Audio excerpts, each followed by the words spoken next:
The Boeing 737 had been circling Denver International for 43 minutes when the first officer collapsed. His head hit the instrument panel with a sound that made the flight attendants freeze in the cockpit doorway. Captain Michael Brennan caught him before he slid from his seat, fingers still clutching the yoke, foam gathering at the corners of his mouth. The medical emergency came without warning: seizure, stroke, something catastrophic. Brennan's hands moved on instinct, securing the unconscious man, calling for the senior flight attendant. His voice stayed level, trained calm radiating through words that meant everything had just changed. The aircraft held its pattern, autopilot engaged, while inside the cockpit reality compressed into a single impossible problem. Brennan was 58 years old. He'd logged 30,000 hours. But his vision had been deteriorating for 6 months, cataracts forming like frost on glass, and the instruments before him now swam in and out of clarity. He could maintain altitude, follow heading, keep the bird in the air. But landing in crosswinds with limited visibility, threading the approach through afternoon turbulence with 217 souls depending on precision, he no longer possessed. That was different. Denver Tower already knew. They'd cleared the airspace, rolled emergency vehicles, prepared for an outcome nobody wanted to speak aloud. Brennan made the announcement himself, keeping his voice steady as bedrock. They needed a pilot, not someone with flight simulator hours or weekend Cessna experience. They needed someone who could handle a commercial aircraft under pressure, someone with real stick time, someone with the training to bring this machine down safely. The cabin went silent. That particular silence where everyone stops breathing at once, where the recycled air itself seems to hold still. Then came the murmuring, passengers turning to scan faces, looking for salvation in strangers. In seat 38B, pressed against the window behind a torn jacket that smelled like old rain and resignation, Veronica Ghost, Marin heard the request and closed her eyes. She'd been sleeping when the announcement cut through her dreams. Not the good kind of sleep, the exhausted collapse of someone who'd spent 3 nights on terminal benches and park lawns, whose last meal had been airport pretzels salvaged from a trash bin. The jacket was military surplus, frayed at the cuffs, corporal's stripes long since faded to memory. Her hair hung in tangled waves, dark with 3 days' unwashed oil. The woman beside her had shifted away hours ago, nose wrinkled, creating distance.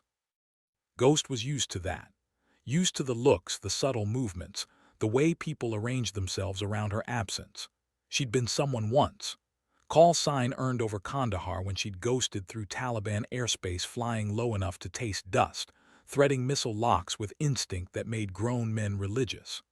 Thunderbolt pilot, 3 tour, 17 confirmed kills, a silver star she'd pawned in Reno for money that evaporated into nothing.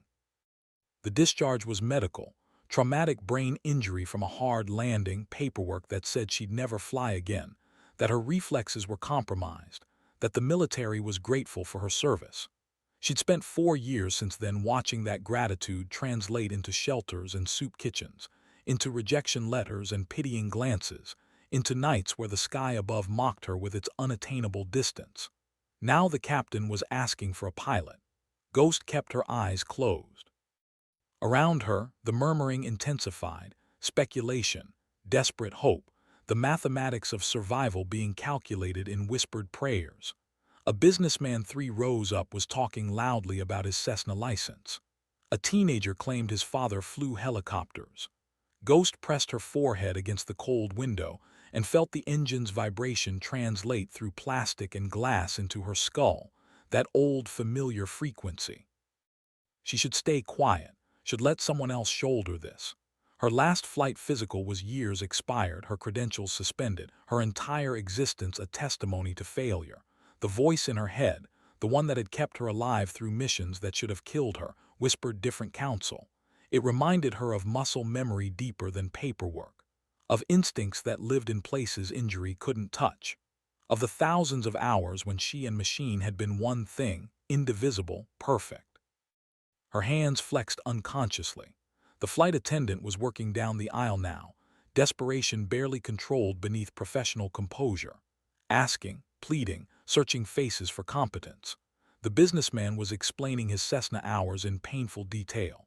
Someone mentioned Microsoft Flight Simulator. The attendant's eyes held the kind of terror that comes from knowing everyone's life is being weighed against inadequate options. Ghost felt the old call sign settle around her shoulders like a familiar coat. She opened her eyes, raised one dirty hand, spoke two words that seemed impossibly small for the weight they carried. "I'm qualified." The cabin went still again. Different silence now, skeptical, uncertain. The flight attendant's gaze swept over Ghost's appearance, the stained jacket, the unwashed hair, the hollow cheeks of someone who'd been losing a different kind of war. Doubt flickered across professionally trained neutrality. Behind Ghost, someone laughed. Short, nervous, disbelieving. The sound cut sharp.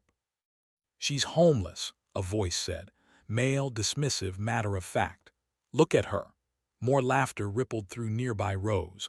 Uncomfortable, uncertain, but gaining confidence from consensus.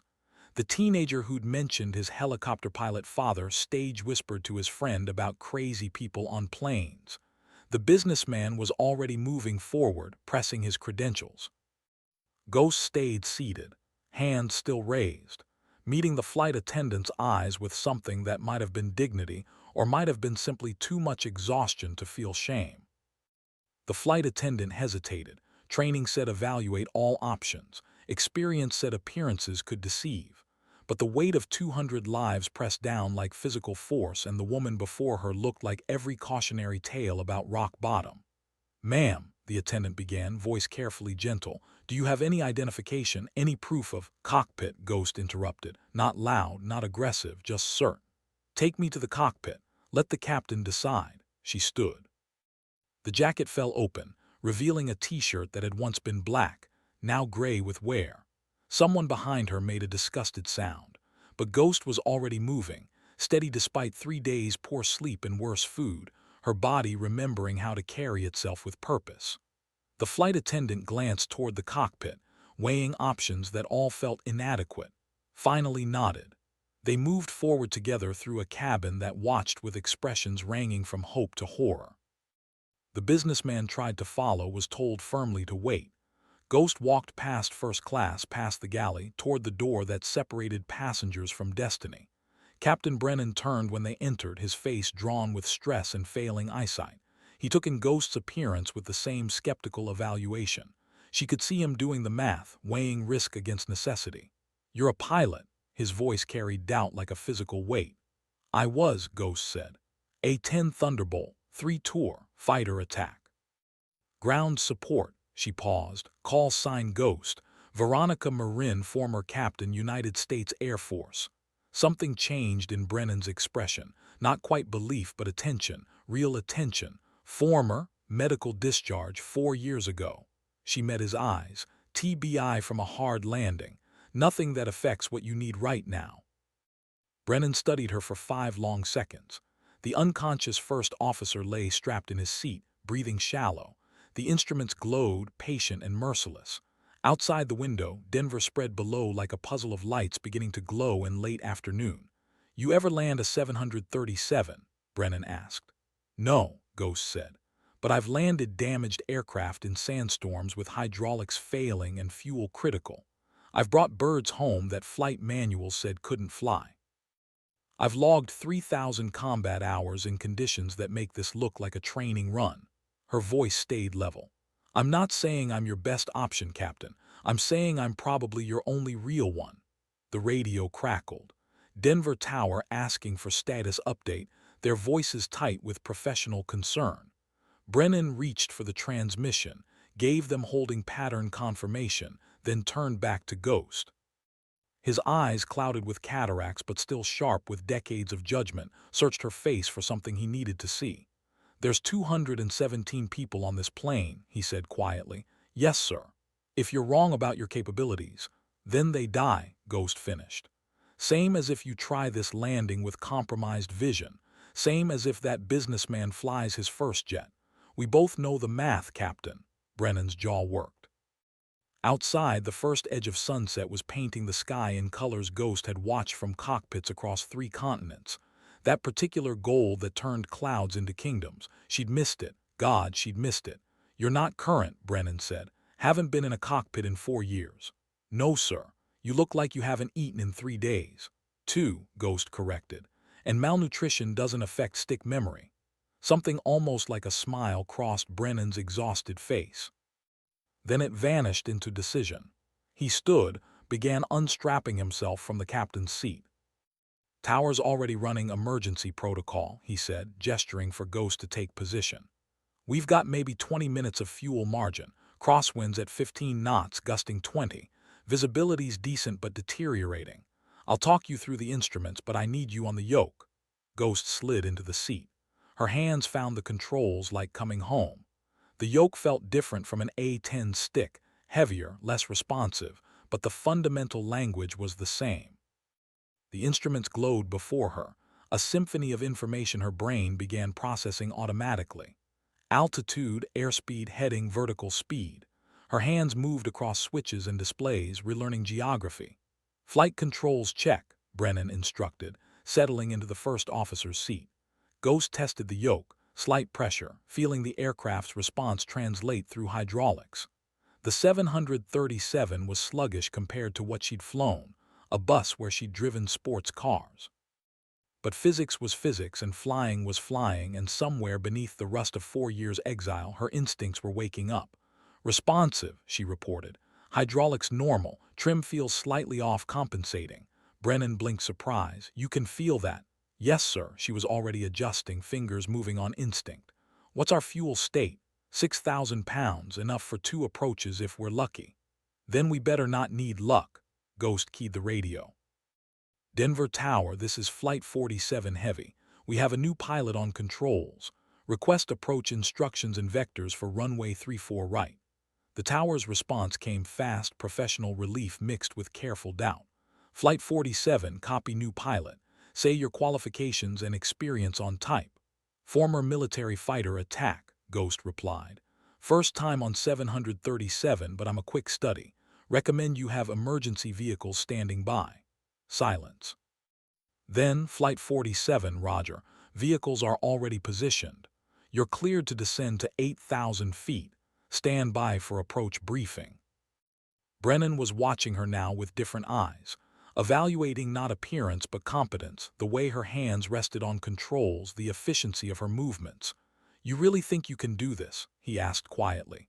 Ghost checked the instruments, calculated descent rate against distance, factored wind and weight and the 1,000 variables that separated flying from controlled falling. "I don't know," she said honestly, "but I'm going to." The descent began. Ghost reduced power, adjusted pitch, felt the aircraft respond. Passengers in the cabin felt the change, that stomach-lift sensation of falling controlled. Some gripped armrests. Others closed their eyes and prayed.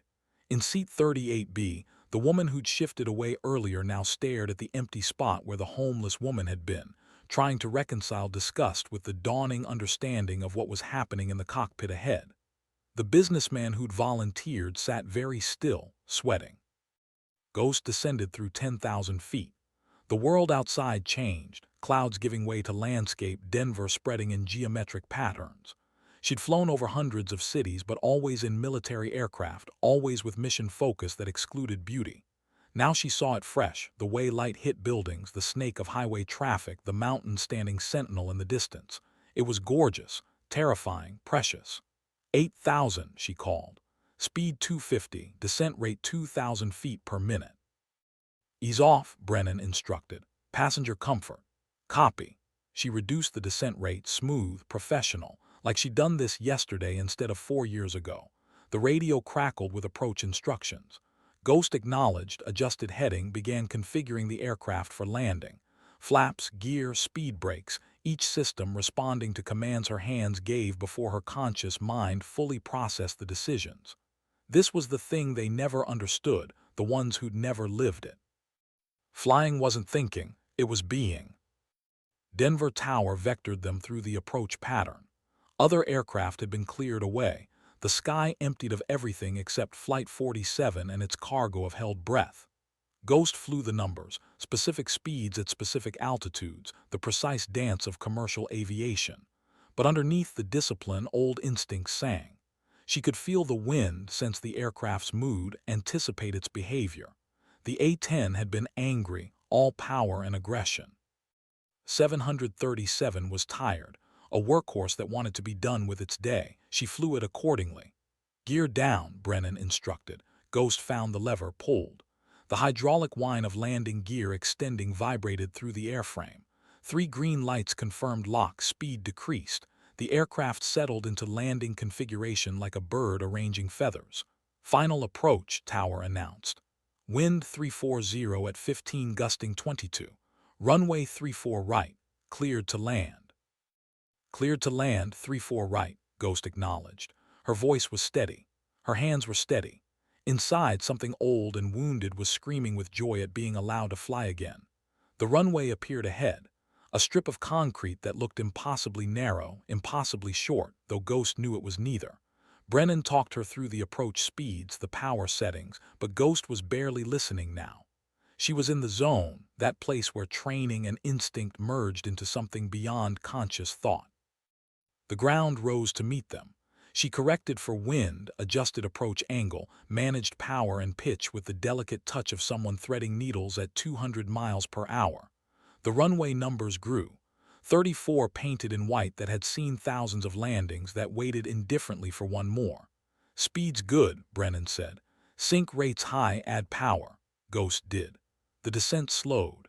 They crossed the threshold 50 feet up, perfect.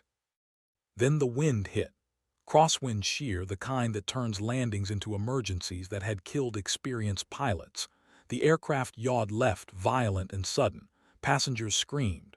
Ghost's hands moved faster than thought. Right rudder, left aileron, power adjustment, corrections stacking on corrections in milliseconds. The 737 straightened, then yawed again, fighting her, a ton-heavy beast that wanted chaos. "Too much deflection," Brennan shouted. But Ghost was already compensating. She'd flown through worse, through anti-aircraft fire and hydraulic failures, through conditions where wrong meant death not just for her but for the Marines counting on her cover. This was just wind, just physics, just the oldest dance between human and machine. She wrestled the 737 into alignment. The runway was right there, concrete and salvation, 30 feet, 20. She reduced power, felt the aircraft settle, corrected left, right. Left again, dancing on the edge of control.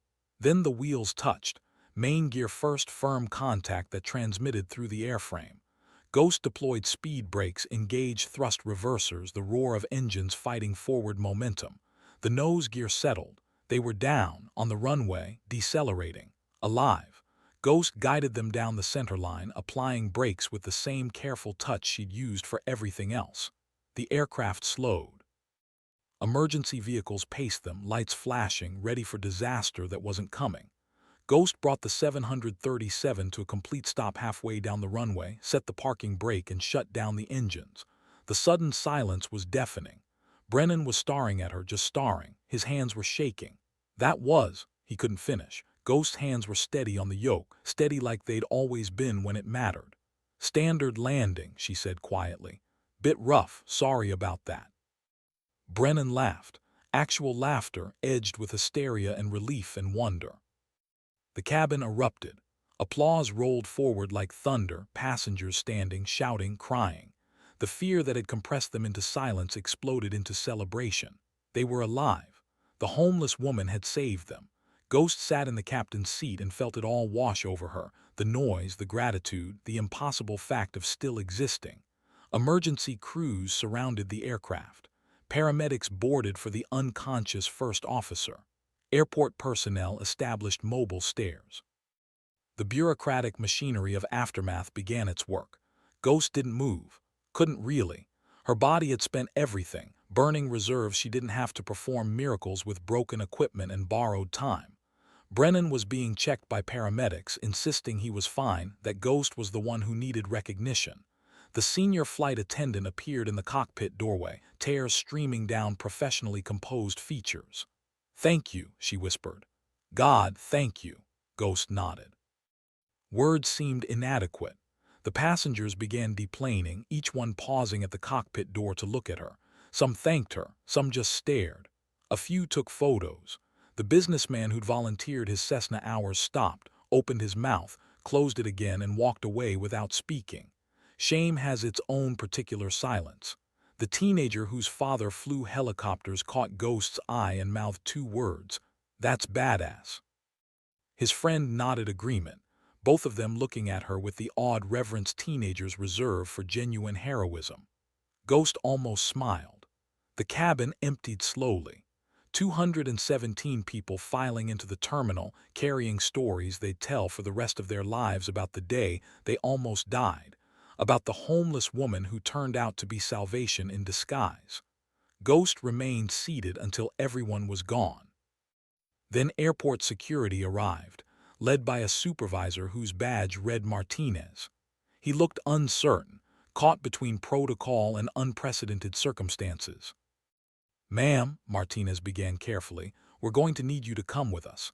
Standard procedure for any irregular operation. Just some questions, paperwork." Ghost stood. Her legs shook, delayed adrenaline crash meeting malnutrition. Martinez reached out to steady her, surprised by his own instinct to help. They escorted her through the terminal. Word had already spread. Passengers from Flight 47 were telling anyone who'd listen about what happened. Airport personnel stopped their work to watch Ghost pass. Some applauded. Some took photos.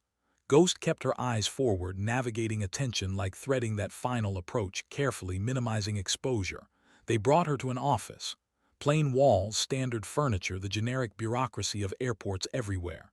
Someone brought coffee, which Ghost accepted with both hands, wrapping cold fingers around warmth. Someone else brought sandwiches. She ate mechanically, not tasting, just refueling. Martinez asked questions. Ghost answered. Name, history, credentials. The story of her discharge, the years since, the slow dissolution from decorated pilot to invisible vagrant. She told it matter of fact, without self-pity or justification. Facts were facts. Martinez took notes, his expression shifting from skepticism to respect to something like anger at injustice. "You shouldn't be homeless," he said finally. "You're a war hero." Ghost sipped coffee. "Heroes are what people need you to be when they're scared. After, you're just inconvenient." The door opened. A man in FAA credentials entered, followed by an airline representative whose suit cost more than Ghost had owned in 4 years. They introduced themselves with titles and authority, asked their own rounds of questions. Ghost answered, patient and precise. Yes, she understood she'd operated without current certification. Yes, she knew that violated numerous regulations. No, she wasn't seeking compensation or recognition. The FAA Inspector Reeves, his name was studied her for a long moment.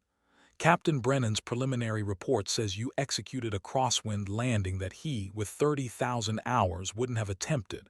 Says your control inputs were borderline supernatural." "Captain Brennan's vision was compromised," Ghost replied. "Makes everything look supernatural." "Don't do that," Reeves said. "Don't minimize. You saved 217 lives today with skills you weren't supposed to still have. That matters." "Does it?" Ghost met his eyes. "Because in about an hour I'll walk out of here and still be homeless, still be unable to fly legally, still be exactly what I was when I got on that plane, a problem nobody wants to solve." The room went quiet. The airline representative shifted uncomfortably. Truth was like that, sharp and unwelcome in spaces designed for comfortable lies. Reeves set down his pen. "What do you want?" he asked. "What would fix this?" Ghost considered. Not the easy answer, money, job, recognition. Those were complicated, tangled in regulations and liabilities, but something simpler, something possible. "I want to fly," she said quietly. "I want my medical certification reviewed by doctors who understand TBI recovery. I want someone to look at my skills instead of my paperwork. I want the thing I'm good at, the only thing I've ever been truly good at, to be possible again." Reeves nodded slowly. "I can't promise that, but I can make calls. The FAA has procedures for special medical reviews, especially for combat veterans. What you did today." He paused. "That's evidence, real evidence of capability. It matters in ways paperwork doesn't." Hope was dangerous. Ghost had learned not to trust it, but something in Reeves' voice sounded genuine. Like he actually gave a damn. Like maybe this wasn't just more empty gratitude that would evaporate with tomorrow's headlines. The airline representative cleared his throat. "We'd like to offer you accommodation," he said. "Hotel, meals, clothing, whatever you need. The company wants to ensure you're taken care of during this process."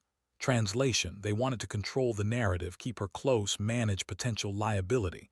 Ghost recognized corporate maneuvering, but she was also exhausted, hungry, and sleeping in a hotel beat sleeping in a terminal. "Okay," she said.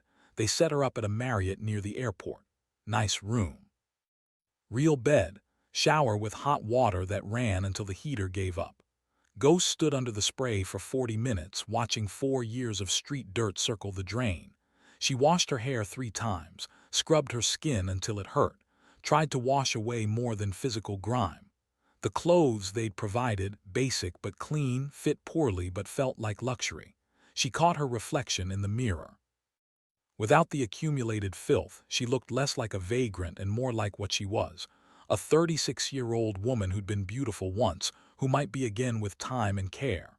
Her eyes were still sharp, still that particular gray that had seen things worth remembering and things worth forgetting, still a pilot's eyes. She slept 14 hours, dreamless, deep, the kind of sleep that only comes when the body finally believes it's safe. When she woke, her phone, provided by the airline, showed 17 missed calls and 43 messages. News vans outside the hotel. Interview requests from major networks. Social media exploding with her name and story. Ghost ignored all of it, ordered room service, ate slowly, watched the news coverage with detached interest. They were calling her a hero. Ghost of Flight 47. The homeless pilot who saved hundreds. They had photos of her from her service days, clean, sharp, decorated. Photos from yesterday, gaunt, dirty, defeated. The visual contrast was its own story. America loved a redemption narrative. Captain Brennan appeared on CNN, praising her skill with words that carried genuine respect. Passengers gave tearful interviews about looking death in the face and being saved by someone they'd dismissed. The businessman who'd volunteered admitted on camera that he'd laughed at her, that he was ashamed, that she'd taught him something about judgment. The teenage boys had started a GoFundMe. Already it had raised $300,000. Ghost stared at the number, unable to process it. $300,000 from strangers who'd never met her, who knew nothing about her except what they'd seen in a crisis. It felt surreal.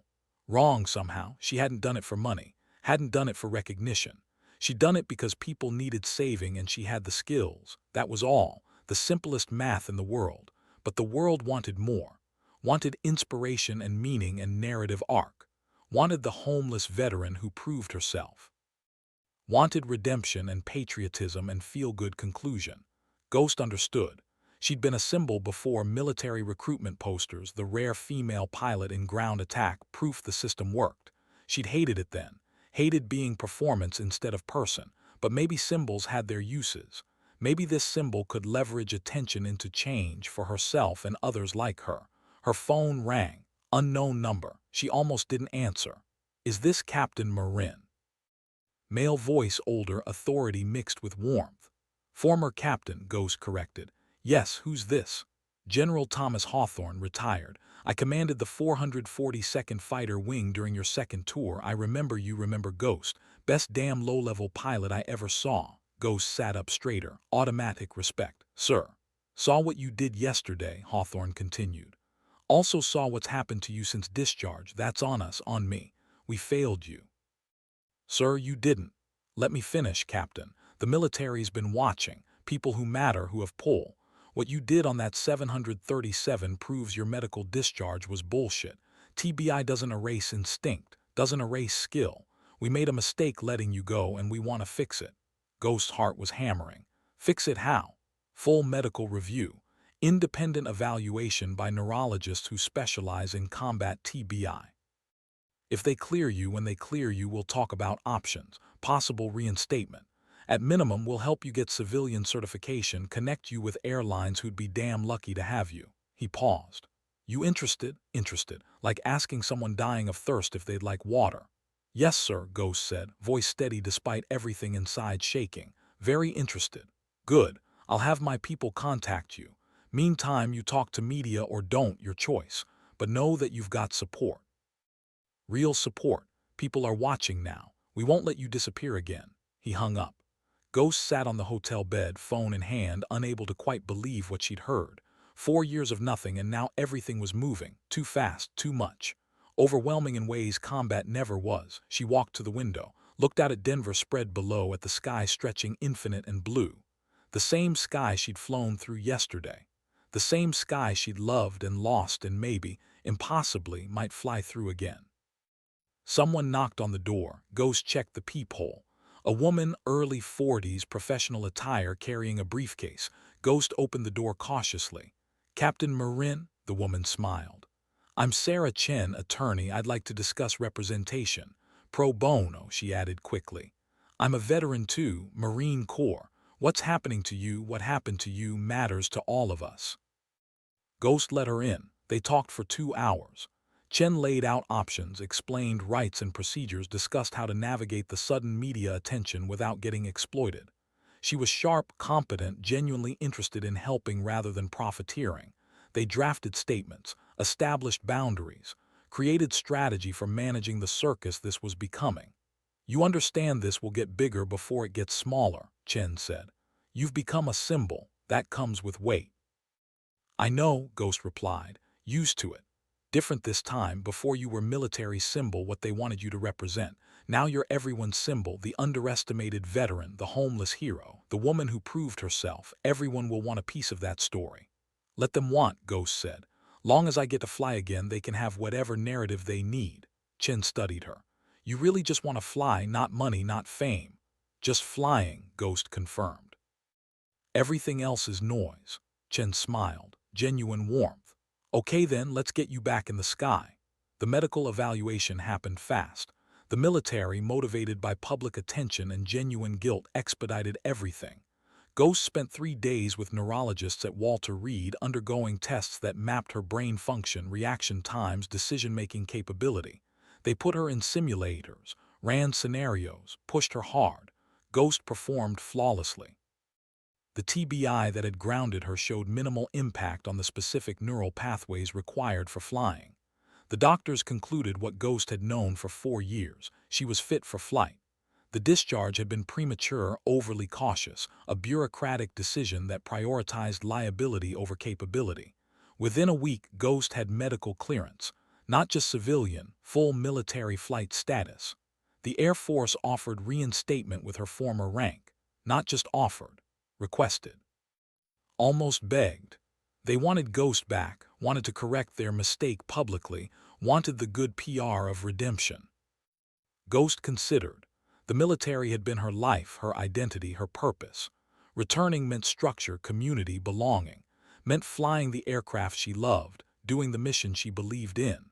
But it also meant going back to being symbol instead of person. Meant regulations and hierarchy and the thousand small constraints that made military life both secure and suffocating. She met with General Hawthorne in person.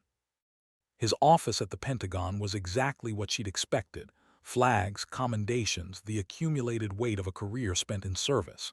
He offered her command positions, special assignments, guaranteed flight hours. "You'd be an inspiration," he said. "To female pilots, to veterans struggling with transition, to everyone who thinks their story's over. You could do real good." "Or I could just fly," Ghost replied. "Without being anybody's inspiration, without carrying meaning for everyone else." Hawthorne leaned back. "You want to go civilian?" "I want options," Ghost said.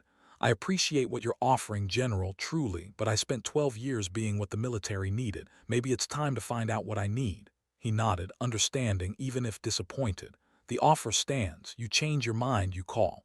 Meantime, you want recommendations for civilian positions. I know people, good people, airlines that would hire you tomorrow."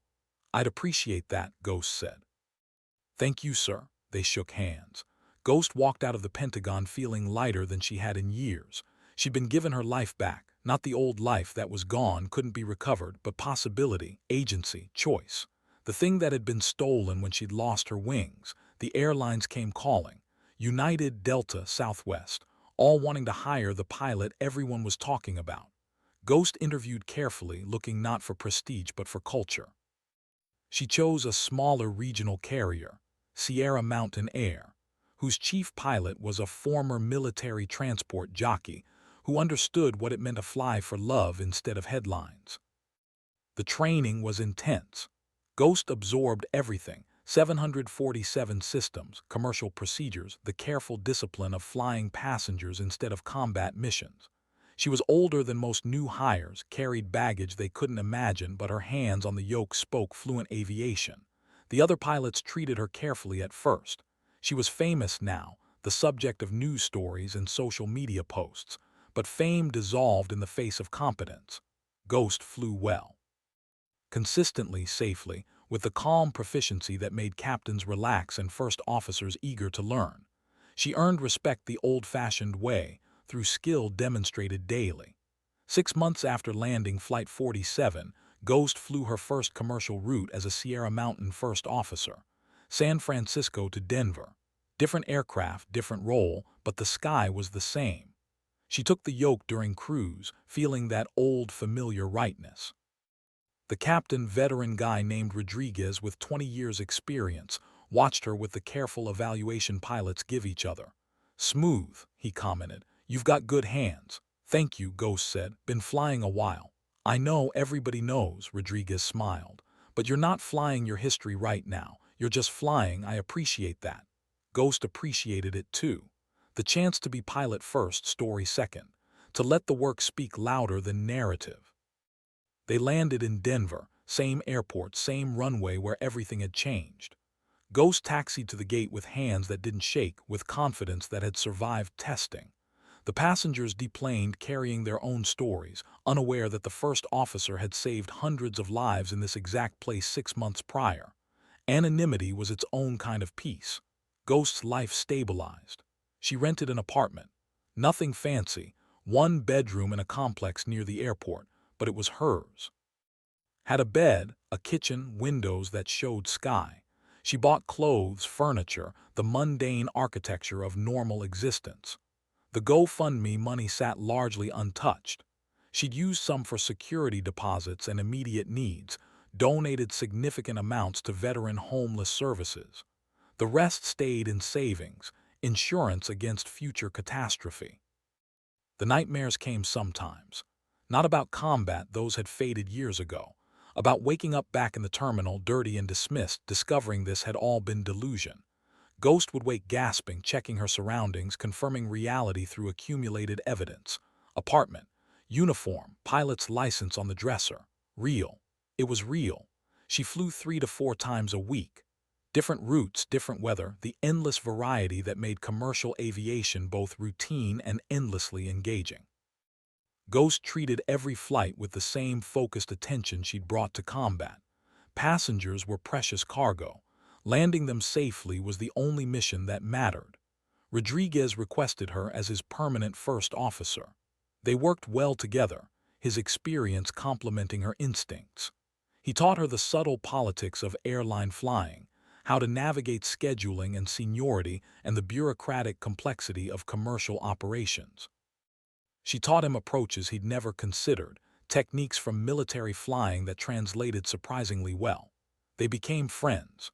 Real friends, the kind built on mutual respect and shared experience. Rodriguez knew her story but treated her like a pilot, not a symbol. That mattered more than Ghost could articulate. Other crew members followed his lead. Ghost became part of the Sierra Mountain family, included in hangar talk, invited to crew gatherings, treated as equal colleague. The media attention gradually faded. There was always some new crisis, some new hero, some new story to capture public imagination. Ghost returned to comfortable obscurity. She preferred it that way. Fame had been useful for getting her back in the air, but flying was better without spectators. A year after Flight 47, Ghost got called to the chief pilot's office. She went wondering what she'd done wrong, old military instinct that assumed summons meant trouble. Chief Pilot Morrison was waiting, looking pleased. "Good news," he said. "You're being upgraded. Captain certification effective."